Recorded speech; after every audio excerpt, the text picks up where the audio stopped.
PM Modi અને દક્ષિણ કોરિયાના પ્રમુખ લીની વચ્ચે દ્વિપક્ષીય બેઠક યોજાઈ. ભારતમાં સર્વપ્રથમ 117 બેરિયાટ્રિક સપોર્ટ ગ્રુપ મીટિંગ્સથી ઓબેસિટી સારવારમાં નવી ઐતિહાસિક સિદ્ધિ.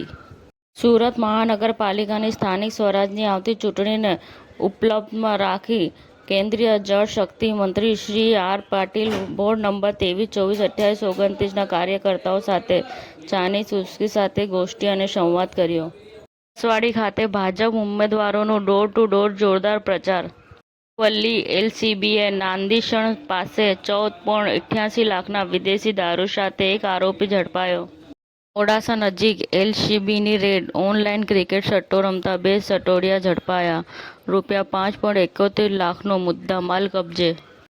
જાપાનમાં 7.4ની તીવ્રતાનો ભૂકંપ. જમ્મુ કાશ્મીરમાં મોટી દુર્ઘટના, બસ પલટી જતા 21 લોકોના મોત. બળતો ઉનાળો શરૂ થતાં જ આપણે અકળાઈ જઈએ છીએ. ઉનાળાનો તીવ્ર તડકાનો હીટ વેવ આંખો માટે હાનિકારક હોઈ શકે છે. એરિસ્ટો રિસોર્ટ એન્ડ ક્લબ દ્વારા અમદાવાદમાં ભવ્ય રી-લોન્ચિંગ ઇવેન્ટ સાથે મોટા રિનોવેશનનું અનાવરણ.